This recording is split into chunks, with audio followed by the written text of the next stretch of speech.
Video ఇంకా photo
అంతే మరి వాళ్ళు ఎట్లా తీసట్లేదు మిమ్మల్ని తీద్దామా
నీళ్లు రావాలి. నీళ్లు నాగరికతకు చిహ్నం. నీళ్లుంటే అభివృద్ధి అవుతుంది, నీళ్లుంటే వ్యవసాయం జరుగుతుంది, నీళ్లుంటే పరిశ్రమలు వస్తాయి. కానీ ఈ రోజు ఈ యొక్క అనంతపురం జిల్లాలో ఆ రోజు మనం తెచ్చిన నీళ్లు తప్ప ఎక్కడన్నా నీళ్లు వచ్చాయా తమ్ముళ్ళు నేను అడుగుతున్నా. ఇంకొక విషయం నేను అడుగుతున్నా మిమ్మల్ని అందరినీ. చదువు విషయంలో మనందరం గుర్తుపెట్టుకోవాలి. మన పిల్లలు చాలా తెలివైన పిల్లలు. అది ఏ వర్గమైనా కావచ్చు, ఏ కులమైనా కావచ్చు, పేదవాళ్ళు కావచ్చు, ధనికులు కావచ్చు. మట్టిలో మాణిక్యాలు ఈ పిల్లలు. ఆ పిల్లల్ని బాగా చదివిస్తే ప్రపంచాన్ని శాసించే శక్తి తెలుగు జాతి పిల్లలకు ఉందని నేను మీ అందరికీ విజ్ఞప్తి చేస్తున్నాను. ఎప్పుడు కూడా ఒక విషయం మీరు గుర్తుపెట్టుకోవాలి. స్కూల్ బిల్డింగులకు రంగులు కొడితేనో లేకపోతే వైఎస్ఆర్ కాంగ్రెస్ పార్టీ గుర్తు వేసుకుంటే పిల్లలకు చదువు వస్తుందా తమ్ముళ్ళు నేను అడుగుతున్నా. పిల్లలకు చేయాల్సింది టీచర్లు నియమించాలి, టీచర్లు చదువు చెప్పే వాతావరణాన్ని క్రియేట్ చేయాలి, స్కూల్స్ కూడా బాగుండాలి, కనీస సదుపాయాలు ఇవ్వాలి. అదే సమయంలో ఇంటికి దగ్గరగా స్కూల్ ఉంటే ఆడపిల్లలు కూడా స్కూల్కి పంపించే పరిస్థితి వస్తారు. నేను అడుగుతున్నా, ఈరోజు 3 కిలోమీటర్ల అవతల స్కూల్స్ ఉన్నాయా లేదా అని అడుగుతున్నా. చిన్న పిల్లల 3వ తరగతి పిల్లలు 3 కిలోమీటర్లు పోవాలంటే, ఆడపిల్లలు పోవాలంటే పోయే పరిస్థితిలో ఉన్నారా అని మిమ్మల్ని అడుగుతున్నా. దీనివల్ల నాణ్యత పెరగల. ఇంకో పక్క టీచర్లు లేరు, చదువు చెప్పే పరిస్థితి లేదు. ఏదో మాట్లాడితే ఇంగ్లీష్ మాట్లాడతాడు తప్ప ఈయన రాకమనిపోయి ఇంగ్లీష్ తెలుసు మనకి, ఈయన పుట్టుకతో మనకి ఇంగ్లీష్ రాలా. ఇలాంటి తప్పుడు మార్గాలతో ఒక్క ఛాన్స్ అని వచ్చాడు. అదే చివరి ఛాన్స్ అయ్యే అవకాశం ఉంది. ఆ రోజు తండ్రి లేని బిడ్డ అన్నాడు, ఒక ఛాన్స్ అన్నాడు, తల మీద చెయ్యి పెట్టాడు, బొగ్గలు నిమిరాడు, ముద్దులు పెట్టాడు. వచ్చిన తర్వాత పిడిగుద్దులే గుద్దులు. నేను అడుగుతున్నా, ఎవరైనా మీలో బాగుపడ్డారా తమ్ముళ్ళు అడుగుతున్నా. ఈ రాయలసీమ మాట్లాడితే రాయలసీమ గురించి మాట్లాడతాడు. నేను కూడా రాయలసీమ బిడ్డని, ఈ గడ్డ మీదనే పుట్టా. కానీ మొన్న మీరందరూ 52 సీట్లలో 49 గెలిపించారు. మీలో కూడా ఒక ఆలోచన ఎందుకు వచ్చిందో నాకైతే తెలియదు కానీ గెలిపించారు. నేను అడుగుతున్నా, గెలిపించిన దానికి ఏమైనా చేశాడా అని అడుగుతున్నా. రాయలసీమ ద్రోహి జగన్మోహన్ రెడ్డి ఎవరా కాదా అని మిమ్మల్ని అడుగుతున్నా. నేను అడుగుతున్నా, రాయదుర్గ ప్రజలు మిమ్మల్ని అడుగుతున్నా, 5 ఏళ్లలో మీ జీవితాలు మార్పులు వచ్చాయా? ఏ ప్రాజెక్ట్ అయినా అయిందా అని మిమ్మల్ని అడుగుతున్నా. నీళ్ళు వచ్చాయని మిమ్మల్ని అడుగుతున్నా. ఏ ఒక్కరికైనా మంచి జరిగిందని మీరు భావిస్తున్నారా అని మిమ్మల్ని అడుగుతున్నా. నేను సవాల్ విసురుతున్నా. జగన్మోహన్ రెడ్డి 14-19 తెలుగుదేశం పార్టీ టైంలో నేనేమి చేశానో చెప్పడానికి నేను సిద్ధం. నువ్వేమి చేశావో చర్చించడానికి మీరు సిద్ధంగా ఉన్నారా అని కోరుతున్నా, సవాలు విసురుతున్నా. తమిళలో రాయలసీమలో ఒక్క ఇరిగేషన్ ప్రాజెక్టులకి నేను 12,000 రావు గారు అప్పుడే అందరి ప్రారంభించారు. ఈ రోజు నేను చెప్తున్నాను, 5 ఏళ్లలో 4,500 కోట్ల రూపాయలు ఒక్క అంద్రి నీవా పైన ఖర్చు పెట్టిన పార్టీ తెలుగుదేశం పార్టీ. తుంగభద్ర దగ్గర నుంచి మీకు హెచ్ఎల్సి వస్తుంది, ఇది ఎప్పటి నుంచో ఉంది. కానీ తుంగభద్ర నుంచి నీళ్లు రాకుండా హెచ్ఎల్సి చాలా వరకు పూడిపోతే ఆధునీకరణకు నాంది పలికిన పార్టీ. స్వయంగా నేను కర్ణాటకకి వెళ్ళి ముఖ్యమంత్రిని కన్విన్స్ చేసి పనులు ప్రారంభించిన పార్టీ తెలుగుదేశం పార్టీ. ఏ తమ్ముళ్ళు ఇప్పుడు పనులు అవుతున్నాయని అడుగుతున్నా. హెచ్ఎల్సి ఆధునీకరణ పడగేసిందా లేదా అని అడుగుతున్నా. అంటే నువ్వు రాయలసీమకు ఖర్చు పెట్టావు, హెచ్ఎల్సి పట్టించుకో. ఇక్కడ తాగడానికి నీళ్లు లేకుండా, సాగునీరు లేకుండా రైతులు ఇబ్బందులు పడితే కొంపలు కూర్చేవాడు, కడాన కన్న తల్లి కూడా భారమైన వ్యక్తి. జన్మభూమికి భారం కాడాలని మనం అడుగుతున్నా. తమ్ముళ్ళు, ఈ రాయదుర్గులో మీరు ఒకసారి చూస్తే బాగా కరువు ఎక్కువ ఉందని నేను భైరవాణి తిప్ప ప్రాజెక్ట్ ప్రారంభించిన పార్టీ తెలుగుదేశం పార్టీ. అధికారొస్తే జీడిపల్లి నుంచి భైరవాణి తిప్పకు 968 కోట్లతో పనులకు టెండర్ ఇచ్చి 12 కిలోమీటర్ల కాలువలు పూర్తి చేసి నేనే ఉండుంటే 1 సంవత్సరంలో భైరవాణి తిప్ప ప్రాజెక్టుకి నీళ్లు ఇచ్చిన ఘనత తెలుగుదేశం పార్టీకి వచ్చేది. గవర్నమెంట్ పోయిన తర్వాత 1 ఇంచు పని జరిగిందా మిమ్మల్ని అడుగుతున్నా. పూర్తి చేస్తారని నమ్మకం మీకుందా అని అడుగుతున్నా.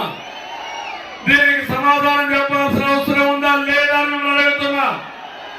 చేతగాని దద్దమ్మ ప్రభుత్వం ఇష్టానుసారంగా చేశారు. నేను అడుగుతున్నా, వైఎస్ఆర్ దొంగలు వస్తారు మీకోసం, ఓటు కోసం నిలదీయండి, చొక్కా పట్టుకోండి. ఎందుకు ప్రారంభించలేదు, ఎందుకు పని చేయలేదు నిలదీయాల్సిన బాధ్యత మీ అందరి పైన ఉందని చెప్పి కూడా నేను మీకు తెలియజేస్తున్నా. ఆ రోజు మీరు ఇంకో పక్క ఏదైతే ఉంతకల్లు ప్రాజెక్టు 4.5 కోట్లు నేను ఖర్చు పెట్టి ఆ ప్రాజెక్ట్ కూడా 1180 కోట్లతో పూర్తి చేయాలని ప్రాజెక్ట్ రిపోర్ట్ తయారు చేసి అడ్మినిస్ట్రేటివ్ శాంక్షన్ చేసి పనులు ప్రారంభించాం. దాన్ని కూడా పక్కన పెట్టే పరిస్థితికి వచ్చా. నేను అందుకే మిమ్మల్ని అందరినీ ఒకటే కోరుతున్నాను. ఈ రోజు ఈ యొక్క రాయదుర్గలో జరిగే ఈ మీటింగ్ ద్వారా ఈ నియోజకవర్గ ప్రజానీకానికి ఒకటే హామీ ఇస్తున్నా. మళ్ళీ రాష్ట్రానికి న్యాయం జరగాలంటే, ఈ రాయదుర్గ న్యాయం జరగాలంటే, అనంతపురం జిల్లాకు న్యాయం జరగాలంటే వైసీపీ పోవాలి, ఎన్డీఏ రావాలి, ఈ ప్రాంతానికి న్యాయం జరగాలని చెప్పి కోరుకుంటున్నాను. ఒక్క విషయం నేను చెప్తున్నాను. ఈ రోజు మీరందరూ ఉన్నారు, అందరి దగ్గర సెల్ ఫోన్లు ఉన్నాయి. తమ్ముళ్ళు, సెల్ ఫోన్లు తీయండి. అందరూ కూడా లైట్ ఆన్ చేసి చూపించండి. నాకు సంఘీభావం చూపించండి. 2 నిమిషాలు అందరూ లైట్లు ఆన్ చేయాలి. అన్ని సెల్ ఫోన్లు వెనక ఉండేవాళ్ళు లైట్ ఆన్ చేసావా? ఇప్పుడు చూశారు మార్పు. లైట్ ఆన్ నక్షత్రాలు మారిగా ఈ ప్రదేశం అంతా వెలిగిపోతా ఉంది. అది టెక్నాలజీ మహిమ. ఆ సెల్ ఫోన్లు కూడా నాన్ని బలికింది నేనే. 25 సంవత్సరాల కంటే ముందు ఆ రోజు సెల్ ఫోన్లే లేకపోతే టెలికమ్యూనికేషన్ సెక్టర్ ని డీరెగ్యులేషన్ కు ప్రయత్నం చేయడమే కాకుండా సాధించిన వ్యక్తిని. ఇప్పుడు మీ అందరికీ ఒక ఎక్సర్సైజ్ ఇస్తున్నా. అందులో క్యాలిక్యులేటర్ ఉంది. ఐడియా ఉందా మీకు? అన్ని ఫోన్లో క్యాలిక్యులేటర్ ఉంది. లెక్కలు వేయచ్చు, తీసేయచ్చు, కూడచ్చు, అన్ని చేయొచ్చు. అవునా కాదా? మాకు తెలిసిన వాళ్ళు చేరిపైకి ఎత్తండి. ఓకే, కొంతమంది తెలియకపోతే ఒక్కసారి శ్రద్ధ పెట్టండి. నేను ఇచ్చే ఎక్సర్సైజ్ ఒకటే, నేను ఇచ్చానంటున్నాడు. ఏంటి మేము ఇచ్చేది?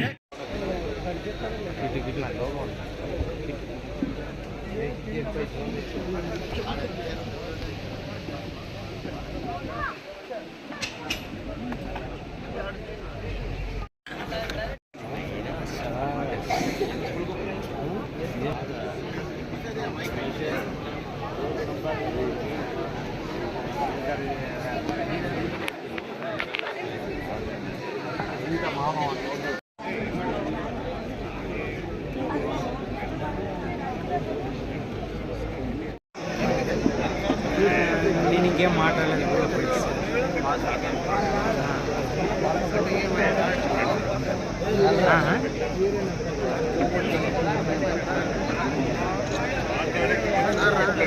ఎవరు రాజు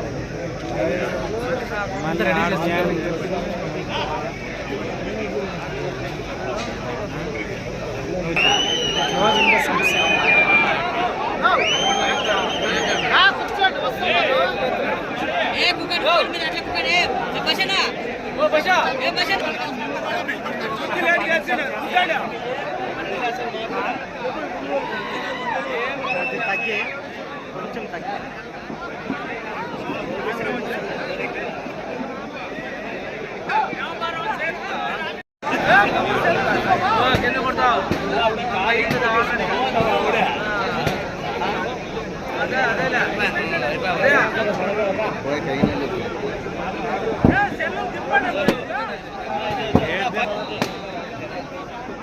ముందు కనబడుకున్నట్టు అయిపోయింది. మీరు చేయి ఎత్తద్దండి. చేయి దించా మీరు.